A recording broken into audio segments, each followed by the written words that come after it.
একটি সাধারণ সোনার বালা, আর সেই সোনার বালাই যদি একের পর এক মানুষের জীবন নরকে পরিণত করে দেয় তাহলে কেমন হবে। যে সোনার চুরি পরা খুবই সহজ, কিন্তু খোলা সেটা একেবারেই প্রায় অসম্ভব। একটি বিয়ের রাত আর একটি অদ্ভুত সমস্যা, আর সেখান থেকেই শুরু হয় একের পর এক চেন রিয়াকশন, যেখানে লোভ, রহস্য আর অপ্রত্যাশিত টুইস্ট মিশে যায়। কিভাবে একটি স্বর্ণের চুরি পুরো একটা গল্পের ভিলেন হয়ে ওঠে, চলুন জেনে নেওয়া যাক। আজ এক্সপ্লেন করতে যাচ্ছি মালায়ালাম ভাষায় 2025 সালে মুক্তি পাওয়া মুভি ভালা, স্টোরি অফ ব্যাঙ্গেল। তো পুরো গল্প দেখার অনুরোধ রইল। Hi guys, welcome to my channel. ফিল্মের গল্প, এমন নতুন আর অসাধারণ সব মুভি আর ওয়েব সিরিজের এক্সপ্লেনেশন বাংলায় দেখতে চাইলে চ্যানেলটিকে সাবস্ক্রাইব করে রাখতে পারেন। মুভির শুরুতেই একটা অ্যানিমেটেড স্টোরির মাধ্যমে দেখানো হয় যেখানে এক বাবা একটি স্বর্ণের চুড়ি বানাচ্ছিল, আর সেই স্বর্ণের চুড়িটাকে আরও বেশি অ্যাট্রাকটিভ এবং এলিগেন্ট বানানোর জন্য সেখানে কিছু মতি এবং ডায়মন্ড বসিয়ে দেয়। আর সে দেখতে পায় সে যেমনটা ভেবেছিল সেই চুড়িটা তার থেকেও বেশি সুন্দর দেখাচ্ছে। দেখতে দেখতে সেই বালার নাম ডাক চারপাশে ছড়িয়ে পড়ে, যার ফলে একটা সময় সেই বালার সবাই হাতে পড়তে চাইত, আর এটা নিয়ে বেঁধে যায় যুদ্ধ। যুদ্ধের মাধ্যমে এক একজন সেই বালাকে হাতিয়ে নিত, নিজের করে রাখতে চাইত, কিন্তু সেই বালাটা সেখানে আর বেশি দিন থাকতো না। আবার অন্য একজন যুদ্ধ করে সেটাকে হাতিয়ে নিত, আর এভাবেই এক হাত থেকে অন্য হাত সেই বালাটা ঘুরে বেড়াতে থাকে। কিন্তু একটা সময় হঠাৎ করেই কোনো এক যুদ্ধের সময় সেই বালাটা হারিয়ে যায়, সেটার খোঁজ আর কেউ পায় না। ঘটনা এরপরেই বর্তমানে চলে আসে। পুলিশ অফিসার ভানুকে দেখানো হয় যেখানে সে একটা বাড়ির বাইরে দাঁড়িয়েছিল। বাড়িটা ছিল আবুর, আর সেই আবুর জীবনের ঝুঁকি ছিল। তাকে কেউ হত্যার চেষ্টা করতে পারত, আর এই জন্য তাকে পুলিশ পাহারা দেওয়া হচ্ছিল। আর এই আবুকেই পাহারা দেওয়ার দায়িত্বে ছিল সেই পুলিশ অফিসার ভানু। কিন্তু ভানুকে দেখা যায় তার বাইক নিয়ে সে কোথাও চলে যায়, কারণ তার একটা কাজ পড়ে গেছে, আর এই জন্য ডিউটি রেখে ইমার্জেন্সির সেই কাজে সে চলে যায়। এদিকে দেখা যায় ভানুর এই চলে যাওয়াটা লুকিয়ে থাকা একজন লোক দেখতে পায়। সে বাকিদের ইশারা দেয় যারাও সেখানে লুকিয়েছিল, উৎপেতে ছিল, আর তারা সবাই মিলে ধীরে ধীরে আবুর বাড়ির ভেতরে যেতে শুরু করে। আসলে তারা ছিল সেই লোক যারা আবুকে মারার অপেক্ষা করছিল, আর যখনই দেখতে পায় যে পুলিশ সেখান থেকে সরে গেছে, তারাও ধীরে ধীরে ভেতরে ঢুকতে শুরু করে। অন্যদিকে আবুর ঘুম ছিল একেবারেই হালকা, যার ফলে সে টের পেয়ে যায় যে বাড়ির ভেতরে চোর অথবা অন্য কেউ ঢুকে পড়েছে। তাই আবু লাইট এবং একটা ছুরি নিয়ে তাদেরকে প্রতিহত করার জন্য চলে আসে, আর তখনই দেখা যায় সেই লোকগুলো আবুর উপরে হামলা করে বসে। আবু নিজের জীবনকে বাঁচানোর জন্য তাদের সাথে লড়াই করে যায়। সেখানে সেই লোকগুলো এবং আবুর মধ্যে দুর্ধর্ষ এক লড়াই হয়, যার ফলে আবু অনেকটাই আহত হয়। সেই লোকগুলো আবুর পায়ে কয়েকবার আঘাত করে ছুরি দিয়ে, কিন্তু সময় মতো আবুর আশেপাশের কয়েকজন লোক সেখানে চলে আসাতে সেই সন্ত্রাসীগুলো সেখান থেকে পালিয়ে যায়, আর আবু সেই যাত্রায় বেঁচে যায়। সন্ত্রাসীগুলোর মধ্যে একজনকেও ধরা সম্ভব হয় না। আবুকে হসপিটালে নিয়ে যাওয়া হয়। এদিকে পুলিশ অফিসার যখন এটা জানতে পারে যে ভানু তার ডিউটি রেখে সেখান থেকে চলে গিয়েছিল, সে প্রচণ্ড রেগে যায়। তাকে কমিশনার অফিসে ডাকে, আর সবার সামনে তাকে অপমান করতে থাকে। আবুকেও সেখানে ডাকা হয়। পুলিশ কমিশনার তার কাছে জবাব চায় কেন সে ডিউটি রেখে কোথাও চলে গিয়েছিল, কেন গিয়েছিল, কিন্তু ভানু দেখা যায় সেই প্রশ্নের কোনো জবাব দিচ্ছিল না। আর এতে পুলিশ কমিশনার আরও বেশি রেগে যায়, প্রচণ্ড রাগারাগি করে ভানুর সাথে। আবুর পায়ে সেই চোট দেখে তাকে বলে, এটা তোমার জন্য হয়েছে, তোমার দায়িত্বের অবহেলার জন্য। তখনই আবু পুলিশ কমিশনারকে থামিয়ে দেয় আর বলে, ওর কোনো দোষ নেই, আমি ওকে ডিউটি থেকে বাসায় চলে যেতে বলেছি। আসলে আমি দেখতে পেয়েছিলাম একটানা ডিউটি করতে করতে ভানু অনেক টায়ার্ড হয়ে গিয়েছিল, আর এই জন্যই আমি ওকে বিশ্রাম নিতে তার বাসায় চলে যেতে বলেছিলাম। দোষটা আমারই ছিল। পুলিশ কমিশনার এরপরও থামে না। সে ভানুকে বলে, আবু যাই বলুক না কেন, ওখানে সিকিউরিটির দায়িত্বে থাকাটা তোমার ডিউটি, আর তুমি সেই ডিউটিতে অবহেলা করেছো, এর শাস্তি তোমাকে পেতে হবে। এরপরে ভানু আর আবু সেখান থেকে চলে আসে। বাইরে আসার পরেই দেখা যায় আবু আর ভানু দুজনেই খুব ভালো বন্ধু ছিল, আর এই যাত্রায় কমিশনারের হাত থেকে আবু ভানুকে বাঁচিয়ে দিয়েছে। অর্থাৎ আবু ভানুকে বলেনি তার বাসায় যাই রেস্ট নেওয়ার জন্য। ভানু তার পার্সোনাল একটা কাজে সেখান থেকে চলে এসেছিল। ভানু আবুকে ধন্যবাদ জানায়। আবু বলে তার এতটাও চোট লাগেনি, আর এতে ধন্যবাদ দেওয়ার কি আছে। সেই দিন বিকেলবেলাতেই দেখা যায় তারা একসাথে বসে মদ খাচ্ছিল। সেখানে ভানু এবং বাকিরা সেই ঘটনা নিয়েই কথা বলছিল। ভানু আবুকে জিজ্ঞেস করে, তুমি কি সেই সন্ত্রাসীদের কারো মুখ দেখেছিলে? আবু বলে, না, সবারই মুখে মুখোশ পরা ছিল, কাপড় বাঁধা ছিল, কিন্তু কাপড় বাঁধা অবস্থায় যদি সে তাদের দেখে অবশ্যই চিনতে পারবে, কারণ প্রত্যেকের চোখের দিকে সে তাকিয়েছিল আর তাদের চাহনি তার মনে আছে। এর কিছুক্ষণ পরেই দেখা যায় ভানু একটু অন্যমনস্ক হয়ে কিছু একটা ভাবছিল। আবু বিষয়টা খেয়াল করে আর আবু ভানুকে বলে সে কি ভাবছে। ভানু তখন বলে তার স্ত্রী তার কাছে একজোড়া বালা চেয়েছে। আবু বলে, কেমন বালা? তখন ভানু বর্ণনা করতে থাকে বালার সেই বিষয়টা। আর ঘটনা চলে যায় কয়েকদিন আগে, যেখানে আমাদের সদ্য বিবাহিত কাপল পুরুষোত্তম এবং সরলাকে দেখানো হয়। আর আজকে তাদের বাসর রাত। রুমে ঢুকেই তারা একে অপরের সাথে গল্প করতে শুরু করে। পুরুষোত্তম সরলার হাত ধরে গল্প করছিল। তখনই তার চোখ যায় সরলার হাতে, যেখানে সরলার হাতে খুব সুন্দর একটি বালা দেখতে পায়। আর সেই বালাটা পুরুষোত্তমের কাছে অনেক অ্যাট্রাকটিভ মনে হয়। আর এই বালাটা ছিল সেই বালা যেটার কথা মুভির শুরুতে বলা হয়েছিল। কিন্তু সেটা সরলার কাছে কিভাবে আসলো? পুরুষোত্তম সরলার কাছে জিজ্ঞেস করে, এই বালাটা তার হাতে কি করে আসলো? কে তাকে দিয়েছে? সরলা বলে, তার মা মারা যাবার সময় তাকে এই বালাটা দিয়ে গেছে। পুরুষোত্তম সেই বালাটা ভালো করে দেখার জন্য সরলার হাত থেকে খোলার চেষ্টা করেছিল, কিন্তু কিছুক্ষণ চেষ্টা করার পরেও কেন জানি সেই বালাটা সে খুলতে পারছিল না। যাই হোক, তারা তাদের বাসরাতের সময়টা এভাবে নষ্ট করতে চাচ্ছিল না, তাই সেই দিক থেকে মনোযোগ সরিয়ে তারা কথা বলতে শুরু করে অন্য বিষয় নিয়ে। এরপরেই ভায়াসুকে দেখানো হয় যে মাঝরাতে লুকিয়ে তার মায়ের রুমে ঢুকে যায় আর সেখান থেকে লুকিয়ে একটা বক্স নিয়ে বাইরে বের হয়ে আসে। আর সেই বক্সটা নিয়েই সে বাড়ি থেকে পালিয়ে আসে। আর এরপরেই জানা যায় এই ভায়াসু কনস্টেবল ভানুকে অনেক পছন্দ করে আর তারা খুব শীঘ্রই বিয়েও করতে যাচ্ছিল। কিন্তু ভায়াসু জানতে পারে তার পরিবার এই বিয়েটা কোনোভাবেই মেনে নেবে না।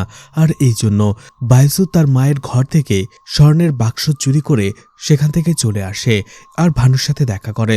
ভানু সবকিছু জানার পরে তার পরিবারকে বিষয়টা খুলে বলে। আর অবশেষে ভানুর পরিবার বায়াসু এবং ভানুর ধুমধাম করে বিয়ে পড়িয়ে দেয়।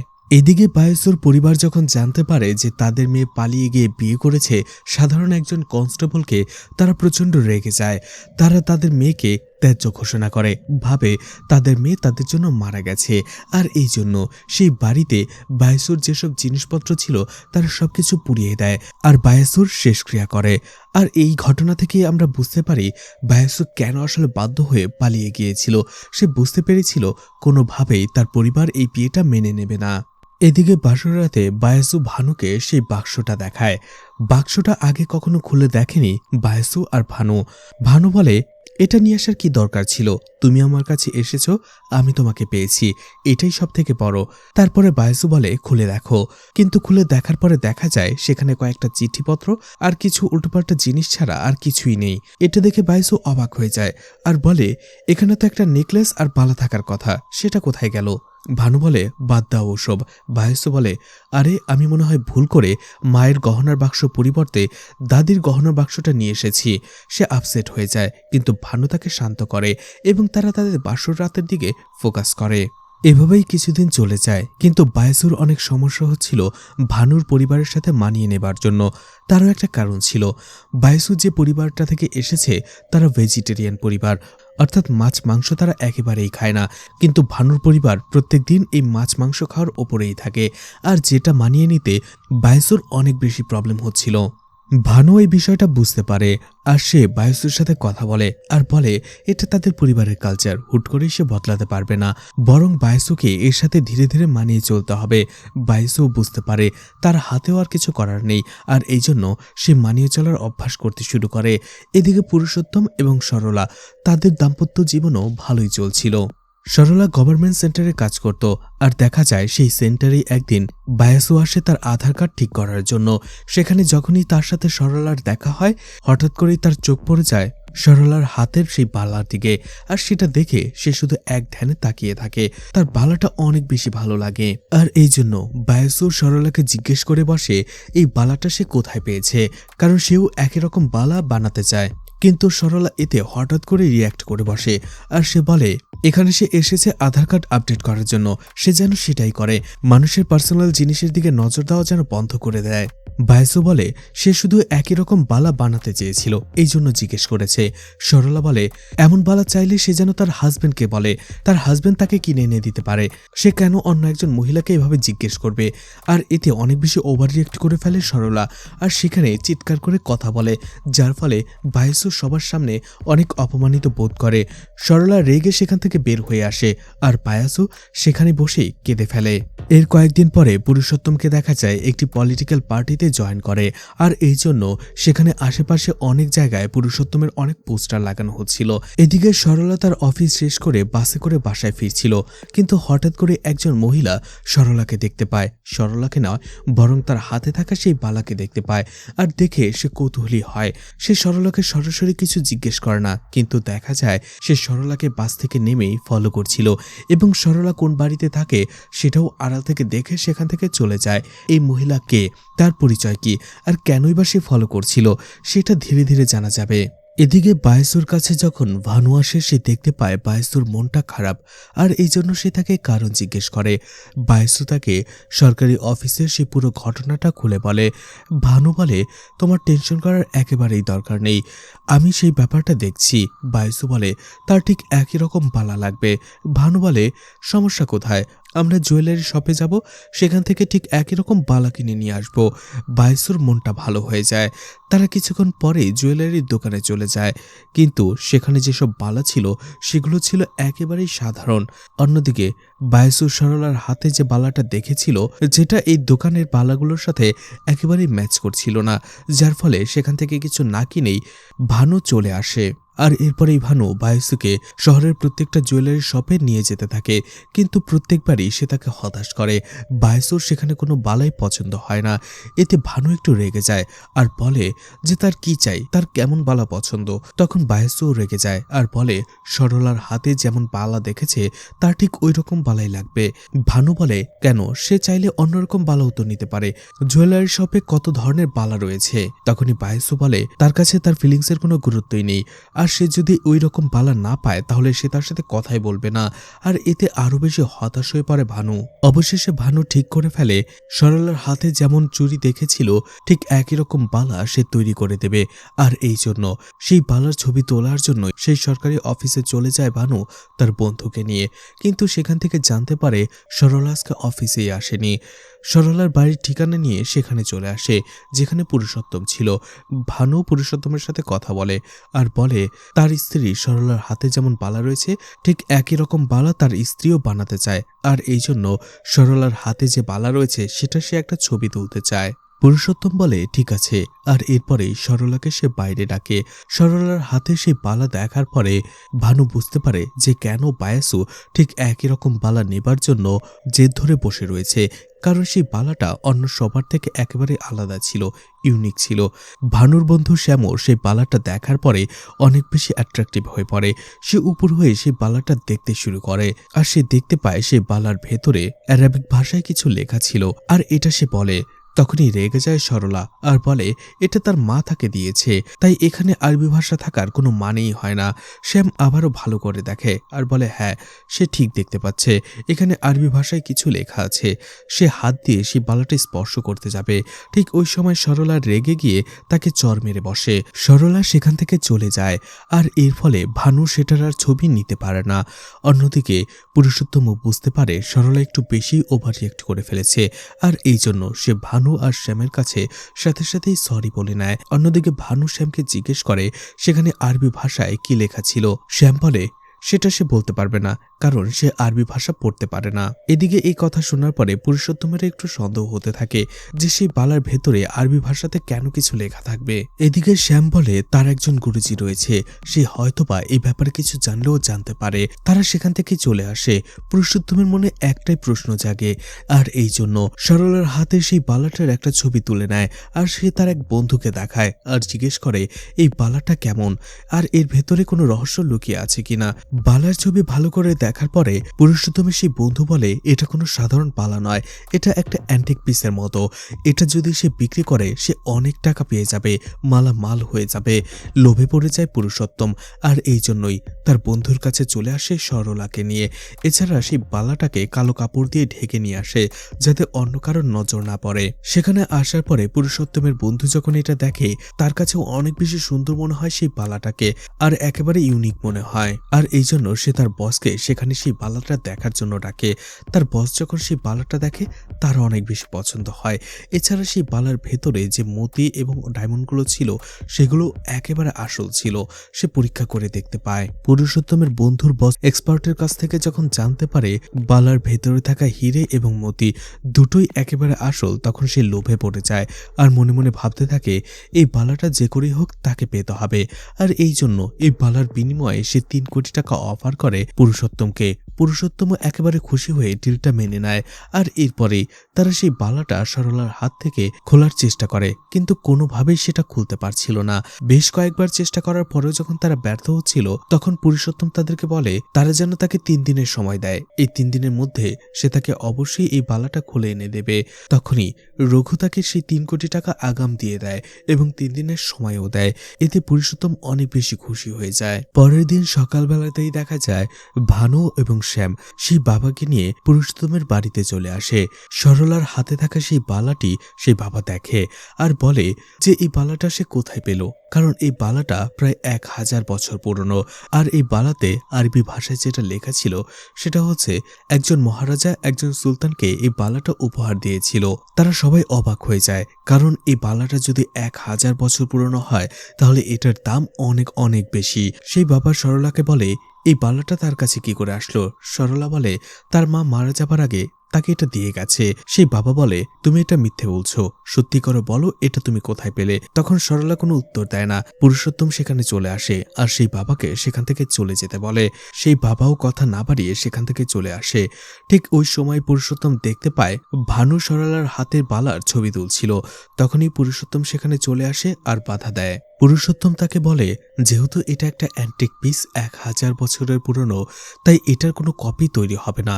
এটার কপি তৈরি হলে এটার দাম কমে যাবে। এমনিতেই একটা পার্টি তাদের কাছ থেকে অলরেডি এই বালাটা কিনে নিয়েছে, আর এখন ভানু যদি এটার একটা কপি তৈরি করে ফেলে তাহলে হয়তোবা এই বালার দাম কমে যেতে পারে। আর পুরুষোত্তমের সন্দেহ হতে থাকে যে সে আসার আগেই হয়তোবা ভানু সেটার ছবি তুলে নিয়েছিল, আর এই জন্য সে ভানুর ফোনটাই ভেঙে ফেলে। এতে ভানু প্রচন্ড রেগে যায়, পুরুষোত্তমকে মারতে শুরু করে। দুজনের মধ্যে লড়াই হয়। একটা সময় ভানু গান তাক করে পুরুষোত্তমের দিকে। তখনই শ্যাম সেখানে চলে আসে আর ভানুকে বাধা দেয়। ভানু সেখানে পুরুষোত্তমকে বলে সে যে করেই হোক এই বালাটা এখান থেকে নিয়ে যাবে, সে এবং তার স্ত্রী, যদি তাদের সাধ্য থাকে তাহলে বাধা দিয়ে দেখাক। ভানু সেখান থেকে চলে আসে। ভানু বায়েসুর সাথে দেখা করে আর বলে ওই রকম বালা তোমাকে আর বানাতে হবে না, নকল করতে হবে না, আমি তোমাকে সরলা সেই বালাটাই এনে দেব। বায়েসু বলে কিন্তু ওটা তো ওর মা মারা যাবার সময় ওকে দিয়েছিল, ওই বালাটা তুমি কি করে আনবে। ভানু বলে না, আমরা একজন বাবাজিকে দেখিয়েছি, সেই বাবাজি সেই বালার আসল রহস্য বলে দিয়েছে। সেই বালাটা 1000 বছরের পুরনো, আর সেই বালাটা আমি তোমাকে এনে দেব। কথাটা শুনে বায়েসু শুধু ভানুর দিকে তাকিয়ে থাকে যে তার একটা ছোট্ট ইচ্ছে পূরণ করার জন্য ভানু কত বড় রিস্ক নিতে চলেছে। সে বাড়ি থেকে পালিয়ে এসে কোনো ভুল করেনি।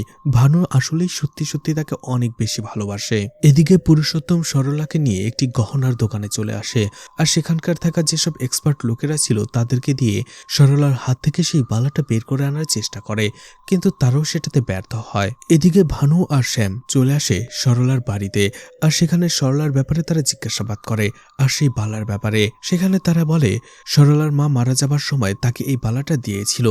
ভানু এবং শ্যাম সেখান থেকে চলে আসে আর এরপরেই তারা সরলাকে কল করে আর বলে ভানু আর শ্যাম এখানে এসেছিল সেই বালার ব্যাপারে জিজ্ঞাসাবাদ করার জন্য, কিন্তু তারা তাকে কিছুই বলেনি। কথাটা শুনে সরলা অনেক টেনশনে পড়ে যায়, কারণ মানুষ হঠাৎ করে এই বালার পেছনে পাগলের মতো ছুটছিল, কিন্তু কেন? আর সবাই সেই বালাকেই পেতে চাইছিল, কিন্তু কেন? অন্যদিকে সরলার মুখ দেখে বোঝা চাচ্ছিল হয়তোবা সে কিছু লুকাচ্ছে সবার কাছ থেকে, কিন্তু সেটা কি? যাই হোক, এদিকে ঘটনা চলে আসে একেবারে বর্তমানে, যেখানে ভানু আবুকে পুরো বিষয়টা খুলে বলছিল। সেখানেই একটু পরে রঞ্জিত চলে আসে, আর এই রঞ্জিত সরলার অফিসেই কাজ করে। রঞ্জিতকে এই ব্যাপারে জিজ্ঞেস করলে রঞ্জিত বলে সেই অফিসে একজন মহিলা রোজ আসে, যে সরলার সাথে রোজ ঝগড়া করে সেই বালাকে নিয়ে, কারণ সেই মহিলা বলছিল এই বালাটা তার। একদিন পরেই পুরুষোত্তম দেখা যায় বাড়ির বাইরে অন্য জায়গায় বসে মদ খাচ্ছিল। তখনই তার সামনে রঘু এবং তার লোকেরা চলে আসে, আর এটা দেখে পুরুষোত্তম অনেক ভয় পেয়ে যায়। রঘু বলে, তোমাকে যে 3 দিনের সময় দেওয়া হয়েছিল সেটা শেষ হয়ে গেছে, আর এখন আমার সেই বালা লাগবে। পুরুষোত্তম দেখতে পায় রঘু তার লোকদের দিয়ে বাড়ি থেকে সরলাকে সেখানে তুলে নিয়ে এসেছিল। সরলা প্রচন্ড ভয় পেয়ে যায়। পুরুষোত্তম তাদের রিকোয়েস্ট করে তাকে ছেড়ে দেবার জন্য, কিন্তু রঘুর লোকেরা কোনো কথাই শোনে না। রঘু বলে, সময় শেষ, এখন আমি তোমার স্ত্রীর হাত কেটে বালাটা বের করে নিয়ে যাব। তার সরলার হাত কাটার জন্য ছুরি নিয়ে রেডি হয়ে যায়। এতে দুজনে প্রচন্ড ভয় পেয়ে যায়। পুরুষোত্তম তাকে অনেক রিকোয়েস্ট করে যে তাকে আরো 3টা দিন সময় দেবার জন্য। এই 3 দিনে অবশ্যই সেই বালাটা খুলে তাকে দিয়ে দেবে। রঘু বলে, ঠিক আছে, তোমাকে শেষবারের মতো 3 দিন সময় দিলাম। এই 3 দিনে যদি এই বালা তুমি আমাকে দিতে না পারো, এবার তোমার স্ত্রীকে ছেড়ে দিচ্ছি, কিন্তু পরেরবার তোমার স্ত্রীকেও ছেড়ে দেব না, সোজাসুজি ওকে চায়নাতে পাচার করে দেব। এটা শুনে প্রচন্ড ভয় পেয়ে যায় দুজনেই। রঘু এবং তার লোকেরা সেখান থেকে চলে যায়। পুরুষোত্তম বুঝতে পারে যে করেই হোক সরলার হাত থেকে এই বালাটা বের করতে হবে, কারণ 3 কোটি টাকার অফার তো আর ছেড়ে দেওয়া যায় না। এই জন্য পুরুষোত্তম সরলাকে নিয়ে বিভিন্ন লোকদের কাছে যায়। তারা বিভিন্নভাবে চেষ্টা করে, কিন্তু কেউ এই কাজটা আর করতে পারে না। এদিকে পরের দিন সরলা যখন মার্কেটে এসেছিল, এক মধ্যবয়স্ক মহিলা মায়া তার কাছে চলে আসে আর বলে এই বালাটা তার। আর সেখানেই আমরা জানতে পারি এই মায়া হচ্ছে সেই মহিলা যে সেদিন বাস থেকে তাকে ফলো করে আসছিল। এছাড়া এই মায়া হচ্ছে সেই মহিলা যার কথা রঞ্জিত বলেছিল, যে অফিসে যেয়ে সরলার সাথে ঝগড়া করছিল আর বলছিল এই বালাটা তার। দেখা যায় সরলা আর মায়ের ঝগড়া শুনে সেখানে লোক জড়ো হয়ে যায়। ওই সময়টাতে ভানু আর বায়াসু তারাও গিয়েছিল সেই মার্কেটে। যখনই ভিড় দেখতে পায় ভানু সেখানে চলে আসে, আর পুরো বিষয়টা শোনার পরে বুঝতে পারে রঞ্জিত হয়তোবা এই মহিলা মায়ের কথাই বলেছিল। এদিকে সরলা মায়াকে বকাঝকা করে সেখান থেকে চলে যায়। মায়াও সেখান থেকে চলে আসছিল। ভানু তাকে থামায় আর জিজ্ঞেস করে কেন সে সরলার সাথে ঝগড়া করছিল। মায়া বলে সরলার হাতে যে বালা রয়েছে সেটা আসলে তার। এটা শুনে ভানু অবাক হয়ে যায়। মায়া তাকে আসল ঘটনা বলতে থাকে। ঘটনা চলে যায় ফ্ল্যাশব্যাকে। মায়ের হাজবেন্ড সুকেশ অনেক বড় শেফ, সে অনেক ভালো রান্না করে এবং অনেক বড় বড় জায়গা থেকে তাকে রান্না করার জন্য নিয়ে যাওয়া হয়। তো একদিন সে এক সুলতানের জন্য রান্না করছিল। সুলতান যখন সেখানে বিরিয়ানি খেতে যাচ্ছিল, তখন সেটা সে চামচ দিয়ে খাচ্ছিল। সুকেশ তখন তাকে বলে বিরিয়ানির আসল স্বাদ পেতে হলে চামচ দিয়ে নয়, হাত দিয়ে খেতে হবে। সুলতান সেই বিরিয়ানি অবশেষে হাত দিয়ে খায়, আর সেই বিরিয়ানির আসল মজা সে পায়। আর এতে সে অনেক বেশি খুশি হয়, কারণ বিরিয়ানিটা অনেক বেশি টেস্টি এবং মজার ছিল, যার ফলে সুলতান খুশি হয়ে সেই বালা উপহার দেয় সুকেশকে। সুকেশ তার স্ত্রীর কাছে চলে আসে, অর্থাৎ মায়ের কাছে, এবং খুশি হয়ে সেই বালা পরিয়ে দেয় তার হাতে। মায়াও সেই বালা দেখে অনেক খুশি হয়। এর কয়েকদিন পরে মালা যখন সেই বালা খুলতে যাবে, সেটা কোনোভাবেই খুলতে পারছিল না। সুকেশ তখন তাকে বলছিল এই বালা এত সহজে কোনোভাবে খোলা যায় না, এর বালার পেছনেও রয়েছে এক ঘটনা। এরপরে সুকেশ সেই বালাটা কোনোভাবে মায়ের হাত থেকে বের করে নেয় এবং সেটা আবারও তাকে পরিয়ে দেয়। এর কয়েকদিন পরেই কয়েকজন চোর সুকেশের বাড়িতে ঢুকে যায় চুরি করার উদ্দেশ্যে। সুকেশ এটা বুঝতে পেরে যায়। সে তার পরিবারকে একটা রুমের ভিতরে আটকে দেয় এবং সেই চোরদের সাথে ফাইট করতে থাকে। যখন সেই চোরেরা বুঝতে পারে যে তারা ধরা পড়ে যাবে, তখন সেই বাড়িতে তারা আগুন লাগিয়ে দেয়, আর সেই আগুনেই তাদের একমাত্র মেয়ে মারা যায়। মায়া বলে পুলিশও সেই বাড়িতে এসেছিল, আর পুলিশরা ভুল বুঝে সেই চোরগুলোর সাথে তার হাজবেন্ডকেও ধরে নিয়ে গেছে। আর তখন থেকে সুকেশ এখন পর্যন্ত জেলেই রয়েছে। পুরো ঘটনা শোনার পরে এখানে আরো একটা বড় টুইস্ট রিভিল হয়। সেই দিন রাতের বেলা যে পুলিশ অফিসার ভুল বুঝে সুকেশকে অ্যারেস্ট করে নিয়ে গিয়েছিল, সে আর কেউ নয়, ভানু। ভানুর মনে পড়ে সেই রাতে যখন তারা খবর পেয়ে সেখানে চলে আসে, তখন সুকেশ ভুল করে ভানুর গায়ে হাত তুলে বসেছিল। আসলে সেই বাড়িতে দাউ দাউ করে আগুন জ্বলছিল, আর সুকেশ সেই চোরগুলোকে পেটাচ্ছিল। ওই সময়টাতে পেছন থেকে এসে ভানু তাকে ডাকে আর সুকেশ ভেবে নেয় সেটাও একজন চোর, আর সেই জন্য সে পেছনে ঘুরেই তাকে একটা চর মেরে বসে। এতে ভানু প্রচন্ড রেগে যায়, সুকেশকে সেখানে প্রচন্ড মারধর করে এবং রেগে গিয়ে সেখানে সুকেশকেই চোর হিসেবে অ্যারেস্ট করে নেয়। আর এরপরে থেকে সুকেশ এখন পর্যন্ত জেলেই রয়েছে। আর সেই দিন সুকেশ তার মেয়েকেও বাঁচাতে পারেনি, আগুনে পড়ে সুকেশের মেয়ে সেখানেই মারা গিয়েছিল। ভানু নিজের ভুল বুঝতে পারে, সে বুঝতে পারে তার জন্যই এত কিছু ঘটে গেছে। দেখা যায় ওই সময়টাতেই জেল থেকে ছাড়া পেয়ে সুকেশ সেখানে ফিরে এসেছিল, আর ভানুকে সেখানে দেখতে পেয়ে সে প্রচন্ড রেগে যায়, তাকে চর মেরে বসে। যদিও ভানু তার কাছে ক্ষমা চায়, কিন্তু সুকেশ প্রচন্ড রেগেছিল, তাকে ক্ষমা করে না। কিছুক্ষণ পরে ভানু তার কাছে এসে সেই বালার ব্যাপারে জিজ্ঞেস করে। সেই বালার কথা শুনতেই সে অবাক হয়ে যায়। ভানু লাগাতার কয়েকদিন সুকেশের সাথে দেখা করে এবং সেই ব্যাপারে জানতে চায়। অবশেষে সে সত্যি বলতে রাজি হয়। আসলে সুকেশ একজন শেফ হওয়ার পাশাপাশি সে আরো একটা কাজ করত। চোরেদের সাথে সে পার্টনারে কাজ করত, অর্থাৎ বাড়িতে বাড়িতে চুরি করত এবং সেই সব বাড়ি থেকে যেসব গহনা পেত সেই গহনাগুলো তারা নিজেদের মধ্যে ভাগ করে নিত। তারা একটা বাড়িতে চুরি করার সময় সেখানে যে গহনাগুলো পেয়েছিল তাদের মধ্যে একটা ছিল এই বালা। আর একদিন চোরদের অন্য একটা গ্রুপ সুকেশের বাড়িতেই চুরি করার জন্য হানা দেয়, যে ঘটনায় সুকেশের মেয়ে মারা গিয়েছিল। যেহেতু সব চোরেরা ধরা পড়েছিল, ভানু সেই সব চোরেদের সাথে দেখা করে এবং জিজ্ঞেস করে সেই বাড়ি থেকে তারা সেই বালাটা পেয়েছে কিনা। অবশেষে সুভাষ স্বীকার করে নেয় সেই বালাটা সেই নিয়েছিল। আসলে সেই বাড়িতে চুরি করার সময় যখন তারা বুঝতে পারে যে পুলিশ এসে পড়েছিল, তাড়াহুড়োর সময় সেখান থেকে শুধু বালাটা নিয়ে সে চলে এসেছিল। ভানু তাকে জিজ্ঞেস করে সেই বালাটা না হয় সে নিয়েছে, কিন্তু সেই বালাটা সরলার কাছে কি করে গেল। সুভাষ বলে আসলে সে সরলাকে অনেক বেশি ভালোবাসে, আর সরলাও তাকে ভালোবাসতো, আর এই জন্য সে ভালোবেসেই সরলাকে সেই বালা উপহার দিয়েছিল। তখনই ভানু বুঝতে পারে যে সরলা মিথ্যে গল্প বানিয়েছে, যে সেই বালা তার মা মারা যাবার আগে তাকে দিয়ে গেছে। এদিকে পুরুষোত্তম চলে আসে সরলার কাছে আর বলে রাঘব এবং তার লোকেরা সময় শেষ হওয়ার সাথে সাথে এখানে চলে আসবে, টাকা তো নিয়ে যাবেই, সাথে তোমাকেও নিয়ে যাবে। আমরা কোনোভাবেই এর থেকে রেহাই পাবো না, তাই আমাদের যে করেই হোক এই বালাটা হাত থেকে খুলতেই হবে। তুমি আমার জন্য একটু কষ্ট সহ্য করো, হাতটা কেটে ফেলো।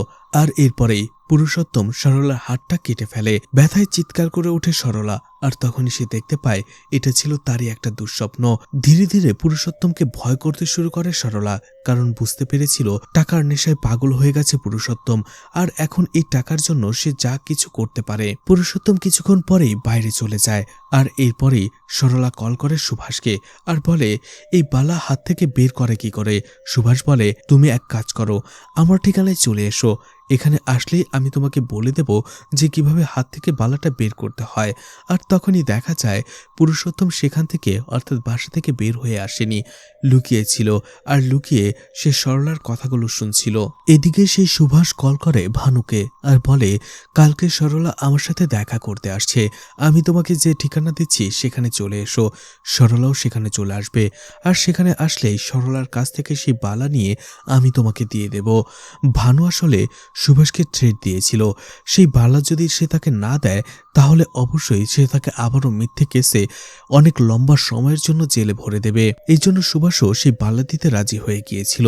কথা শোনার পরে ভানু অনেক খুশি হয়ে যায়। পরের দিন দেখা যায় সুভাষের সেই ঠিকানায় যাওয়ার জন্য বের হয়ে পড়ে সরলা, আর তাকে পিছু করছিল লুকিয়ে লুকিয়ে পুরুষোত্তম। কিন্তু সরলা যখনই সেই ঠিকানায় পৌঁছায় সে অবাক হয়ে যায়, কারণ সুভাষ মারা গিয়েছিল আর তার পরিবার তার শেষক্রিয়া করছিল।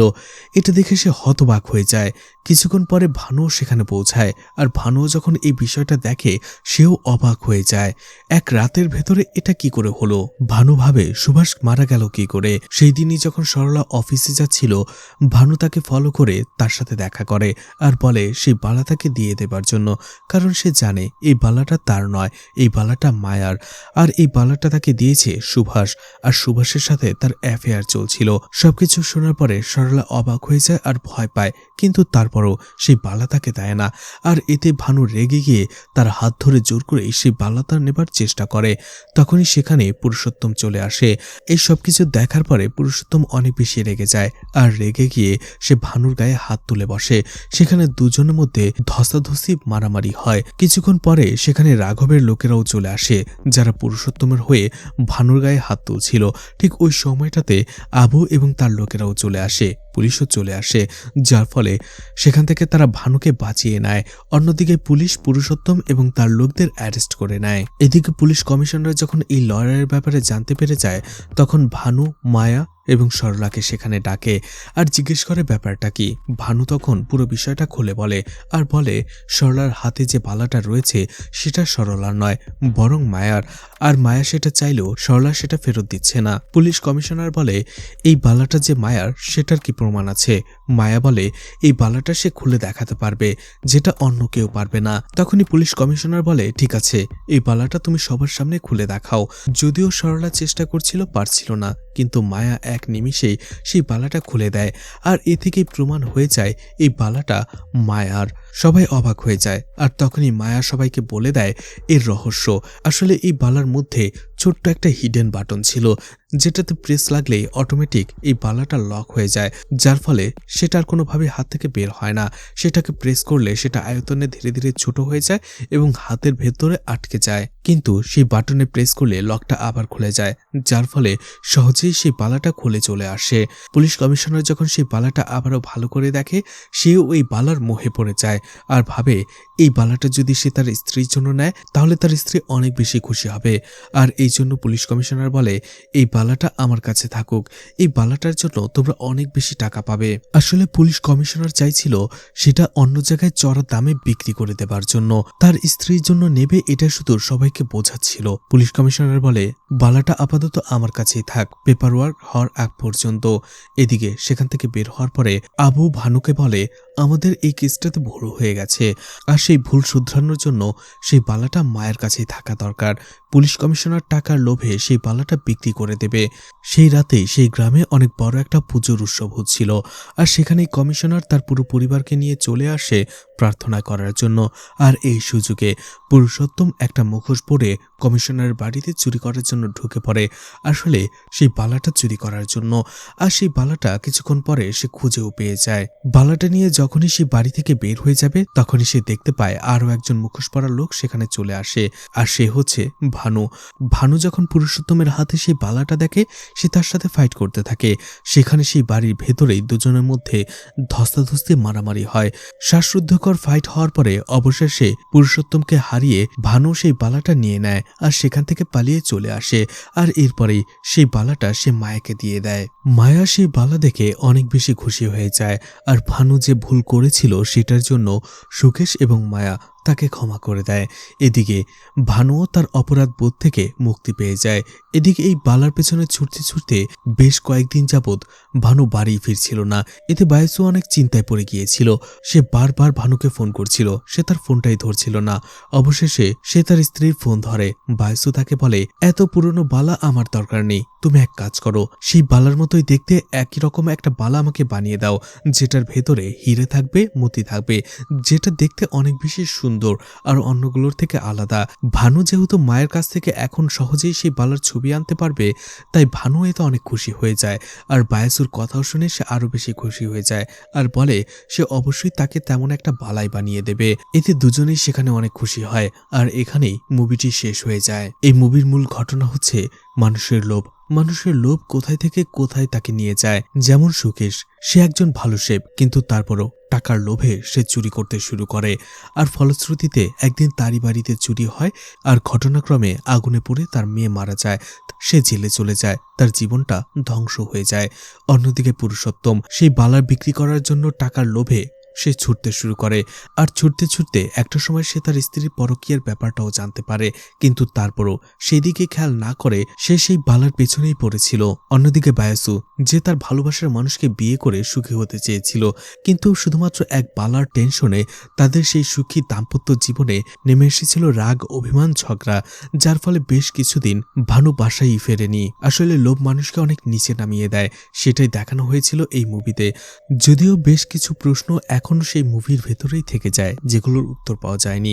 যেমন সুকেশ যে বাড়ি থেকে এই বালাটি চুরি করে এনেছিল, তারা এই বালাটি কোথায় পেয়েছিল? অন্যদিকে সুভাষ কি সত্যি স্বাভাবিকভাবে মারা গিয়েছিল নাকি তাকে কেউ খুন করেছিল? যাই হোক, মুভিটা আপনাদের কাছে কেমন লেগেছে কমেন্ট করে জানাতে পারেন। আর মুভিটা ভালো লাগলে লাইক, কমেন্ট, শেয়ার করে পাশে থাকতে পারেন। তো আজকের মতো বিদায় নিচ্ছি। আবারও দেখা হবে নতুন কোনো মুভি বা ওয়েব সিরিজ নিয়ে। ততক্ষণ পর্যন্ত ভালো আর সুস্থ থাকবেন সবাই। আজকের মতো বিদায় নিচ্ছি। আল্লাহ হাফেজ।